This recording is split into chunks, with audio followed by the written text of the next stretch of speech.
పుంజశ్రీను ఆదివాసీ సంక్షేమ పరిషత్ ఆంధ్రప్రదేశ్ రాష్ట్ర ప్రధాన కార్యదర్శిని. ఈరోజు భద్రాచలం కేంద్రంగా ఆంధ్రప్రదేశ్ మరియు తెలంగాణ రాష్ట్ర ఆదివాసీ సంక్షేమ పరిషత్ రెండు కమిటీల ముఖ్య కార్యకర్తలతోటి అత్యవసర సమావేశం ఏర్పాటు చేయడం జరిగింది.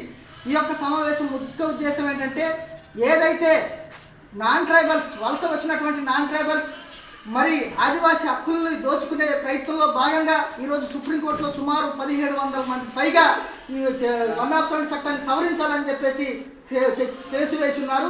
గతంలో ఇలాగే నాన్ ట్రైబల్స్ వలస వచ్చి మన ప్రాంతంలో ఉన్న ఉద్యోగాలను కొల్లగొట్టడం కోసం జీవో నెంబర్ 3 మీద పెట్టినప్పుడు గతంలో తెలంగాణ రాష్ట్ర గవర్నమెంట్ కానీ తర్వాత ఉమ్మడి ఆంధ్రప్రదేశ్ కానీ తర్వాత రెండు రాష్ట్రాలు కానీ దీని మీద ఎటువంటి చర్యలు తీసుకోకపోవడం వల్ల, దాని చట్టం చేయకపోవడం వల్ల ఈ జీవో కోల్పోవాల్సి వచ్చింది. ఈరోజు మన గుండెకాయ లాంటి 170 మీద ఎప్పుడైతే జీవో 3 కొట్టేశారో మరి మన హక్కైనటువంటి మన గుండెకాయ మీద పడ్డారు. దాన్ని కూడా తొలగించే కుట్రతోటి వీళ్ళందరూ కూడా ఈ పాలకుల యొక్క కుతంత్రాలతో భాగంగానే ఈ నాన్ ట్రైబ్స్ ఈ యొక్క చట్టం మీద గురి పెట్టడం జరిగింది. ఈ చట్టం తీసేస్తే మన ఉనికి మన అస్తిత్వం సర్వనాశనం అయిపోతుంది. కాబట్టి ఈ రెండు రాష్ట్ర కమిటీలు ఆదివాసీ సంక్షేమ పరిషత్ తెలుగు రాష్ట్ర కమిటీలు నిర్ణయించుకున్నది ఏంటంటే, ఈ యొక్క ఈ యొక్క కేసు మీద రెండు రాష్ట్ర ప్రభుత్వాలు కూడా స్ట్రాంగ్ కౌంటర్ పెట్టాలి.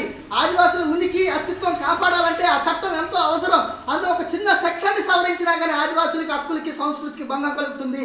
కాబట్టి దీన్ని ఎట్టి పరిస్థితుల్లో తీసేయడానికి వీల్లేదు, సవరించడానికి వీల్లేదని చెప్పేసి ప్రభుత్వాలు ఇంప్లీడ్ అవ్వాలని మేము డిమాండ్ చేస్తా ఉన్నాం. అదేవిధంగా ఆదివాసీ సంక్షేమ పరిషత్ తెలుగు రాష్ట్రాల ఆధ్వర్యంలో కూడా సుప్రీంకోర్టులో మేము ఇంప్లీడ్ కాబోతున్నాం. గిరిజనేతల యొక్క దుర్మార్గమైనటువంటి చర్యని మా ప్రాంతానికి మా ఇంటికి వచ్చి మా ఆస్తులు దోచుకోవటమే కాకుండా మా మీదే అన్లాఫుల్గా చట్ట వ్యతిరేకంగా మా మీద కేసు పెట్టినటువంటి వారందరికీ కూడా కోర్టు సాక్షిగానే వాళ్ళందరికీ బుద్ధి వచ్చే విధంగా మేము చర్యలు తీసుకునే విధంగా మేము ముందుకు లీగల్ చర్యలు తీసుకుంటామని చెప్పేసి ఈరోజు తెలియజేస్తూ జై ఆదివాసీ.